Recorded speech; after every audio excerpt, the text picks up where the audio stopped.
I would love if you could just confirm for our audience that you did, in fact, give an interview to a radio show called Opera Box Score. Yeah. Yeah. Do you remember ever calling in talking to a couple of chumps that didn't know how to use their microphones and their tech?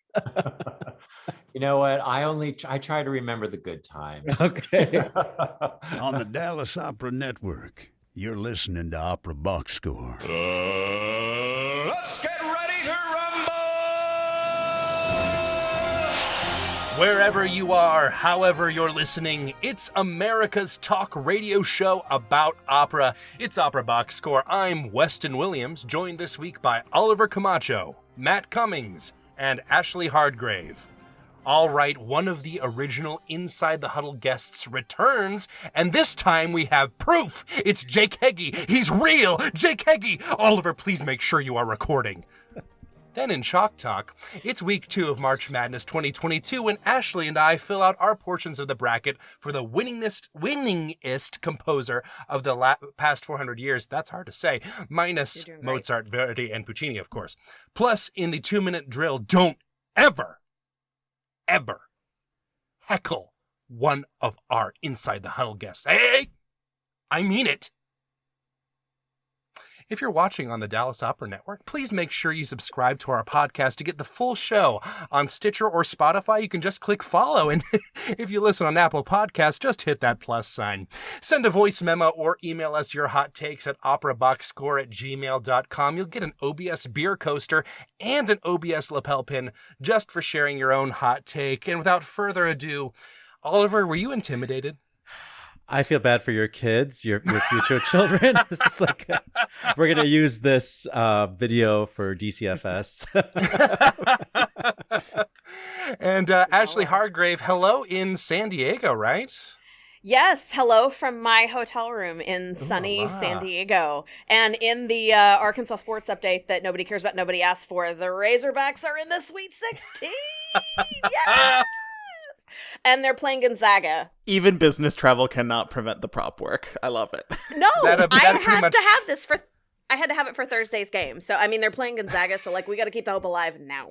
My bracket is literally in shambles. It is in pieces all over the floor.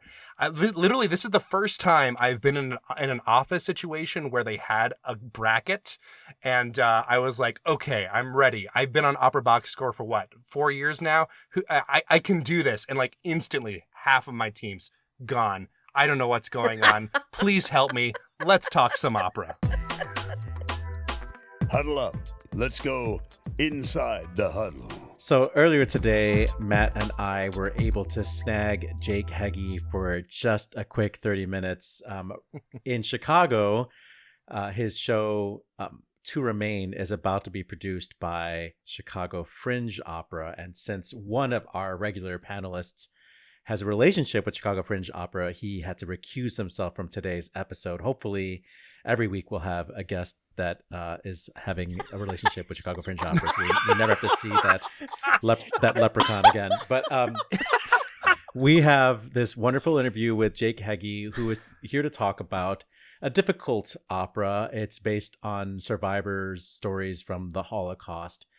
And he's going to tell us all about it. It's some heavy stuff, but in the traditional Jake Heggie way, he has found a way to add light and hope through the use of his, popular idioms and tonality, and giving the audience something to really, enjoy musically. It's not all thorny, angular music, as is not Jake Heggie's brand. And we'll start off the interview with him testifying that he indeed did appear on Opera Box Score years ago, though he doesn't remember it. I would love if you could just confirm for our audience that you did, in fact, give an interview to a radio show called Opera Box Score. I don't know what year it was, but when Chicago Opera Theater was doing Moby Dick, 2018? 19. That was 2019. Spring of 19. Yeah. Okay. Oh, it's 19? Yeah. Yeah. Do you remember ever calling into WNUR in Chicago and talking to a couple of chumps that didn't know how to use their microphones and their tech? You know what? I try to remember the good times. Okay. So technically, this is your second interview for Opera Box Score, but the first that will be heard by an audience. We've referred to the other one as our lost episode many times. So welcome back. It was the white whale episode. Exactly. It was. We'll rebrand it. So we just missed you for the opportunity to talk to you about If I Were You, which was the opera you wrote for the Merilla program, which the Bean and School of Music Opera Theater just mounted exactly a month ago today. That was it. So, and now I don't know if you're coming to Chicago or if you are giving your counsel over the internet to this company called Chicago Fringe Opera for your piece called To Remain. And luckily, Matt has seen it. So he has a little bit more reference point. I've been listening to it all day long, and I understand that the commercial recording Out of Darkness isn't exactly what To Remain is. First of all, can you tell us what the subject matter is? And then two, tell us how it relates to the recording Out of Darkness. Right. It had a long gestation piece and quite public, actually. You know, sometimes you like to keep those things private, but To Remain started off as two separate one-act operas that were commissioned by an amazing group out of Seattle called Music of Remembrance.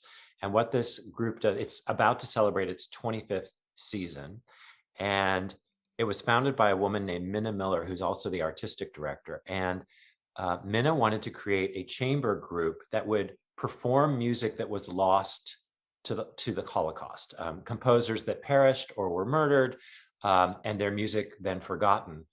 And she gradually, over the years, started to expand that vision. And when I came along, she asked me to write a song cycle about the persecution of gays in the Holocaust. And I didn't actually know anything about this subject and did a lot of research and told Minna, look, I want to do it. I think it's more of a theater piece, however. And so that evolved into a piece called For a Look or a Touch with an actor and a baritone and a chamber ensemble. And a baritone or a barahunk? Or maybe an aged barahunk, you know. So if it's like thinking back, maybe you need like the Thomas Hampson version of barahunk. Many baritones have done the role. All of them barahunks, I will tell you. But so generous. Anyway, and then then a couple years later, we decided she brought another story to my attention. And by the way, Out of Darkness, For a Look or a Touch was with librettist Gene Shear, who also wrote the libretto for Moby Dick and It's a Wonderful Life and If I Were You and our upcoming. He's your Hofmannsthal. Yes. Or your the Ponte, yeah. Yes, he is. I've been lucky. I've had two. I had Terrence McNally and now I have Gene Shear. And then a couple years later, Minna came to us with a piece called, that became Another Sunrise, that was about the life of a woman named Krystyna Zawolska, another Holocaust survivor story.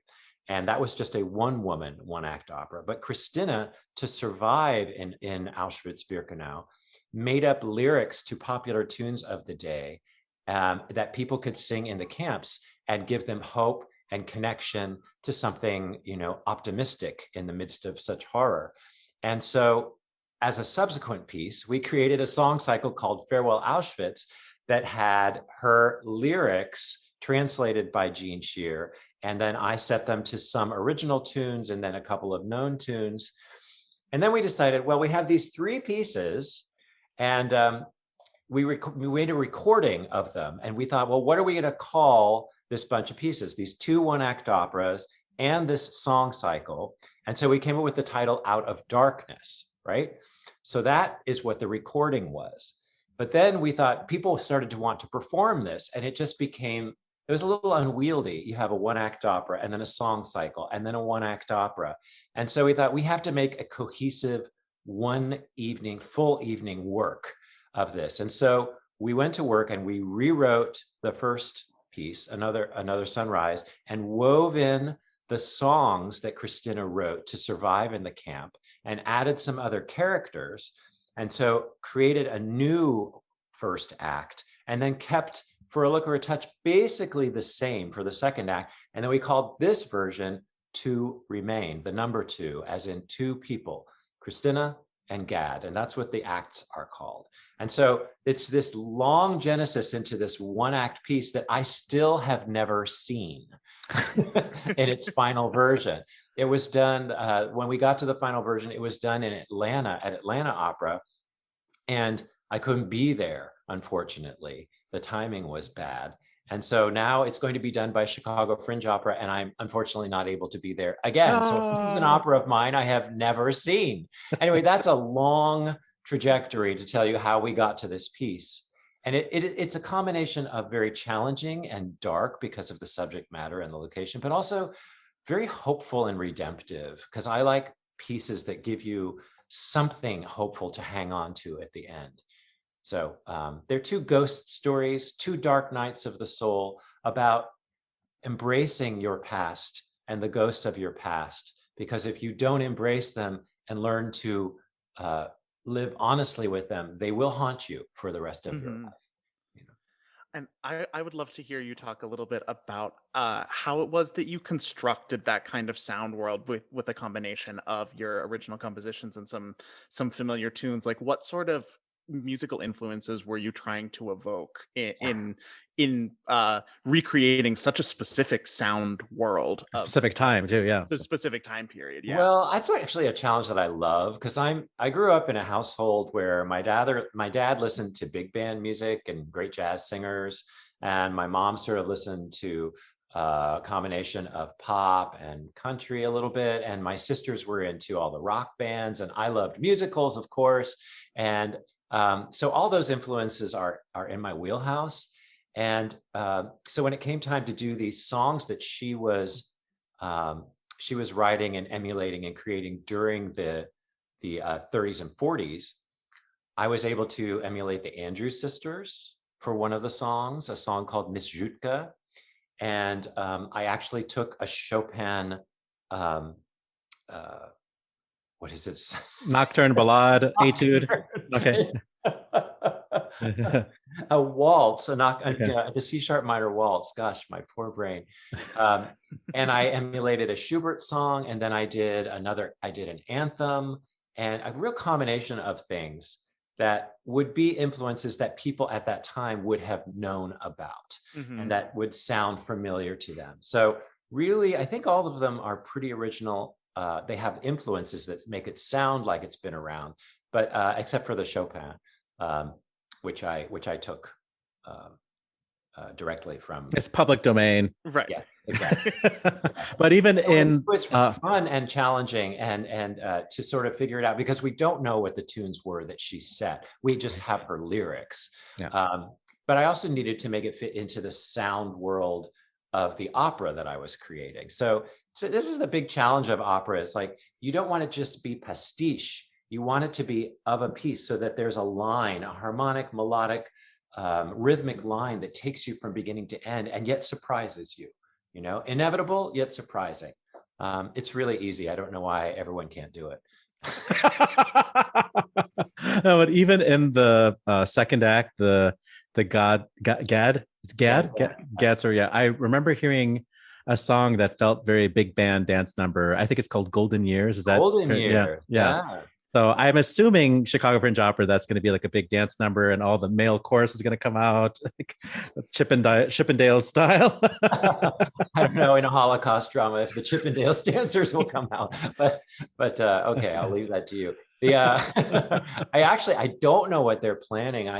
That's why I'm so upset the timing doesn't work for me to go. I was hoping just to be able to fly out just for the evening to be able to hear it, but unfortunately I can't. But I'm so grateful to them for doing it. It's very brave to do it, because it actually is a very complicated, demanding piece. And because the orchestration is a chamber ensemble of 6 instruments, those are all very, very soloistic, demanding instrumental parts. So you have to have crackerjack, great players to do it, as well as the cast to handle all the dramatic ups and downs of the piece. Good call, bad call on Opera Box Score. Good call, bad call. It feels good to be George, without power. any... It's like I'm George but taller. I can't be stopped. So Oliver Camacho, what is your good call or bad call for today? Okay, so everybody knows that I stand Handel, but even I acknowledge that listening to an entire Handel opera can be a task, This Diplomatic Saturday's as ever. this Saturday's broadcast of Rodelinda was enjoyable from start to finish. Congratulations to the Met. Congratulations to the radio team there, but especially congratulations to the cast. Elsa Vandenhever, Yesin Davies, Paul Appleby, friend of the show, Adam Plaketka, Sasha Cook, Anthony Roth Costanzo. It was such a solid cast, top to bottom. Highlights being the duet, Io T'abbraccio, and Yesin Davies' entrance, Dove Sei, which stopped the show. I mean, like, this is a hard aria to pull off because it's a da capo. It's like 9 minutes and like there's no flash in it whatsoever. It's just pure emotion, hard on your sleeve. And in a house as big as the Met, and Yesin Davies not being like Jamie Barton, he sang it the way he sings it, and the audience totally bought into it. And I don't think they've ever felt that way about Handel before. Maybe they tell themselves, yeah, I should go see this opera, it's Handel, whatever, but they got it. And that's because Yesin Davies is such a great artist. I also want to say that the intermission features were fantastic. They interviewed the Continuo team and explained to the audience what Continuo playing is, which was a brilliant idea. Awesome. And then they had a singers roundtable on the Don Carlo and French cast. So we got to hear from Jamie Barton and Eric Owens and Etienne Dupuis, who I think he's a zaddy. Well, that's certainly some kind of call. Matt Cummings. I want to throw a good call over to the opera Morpheus, which is the first Italian opera which is giving voice to the transgender community.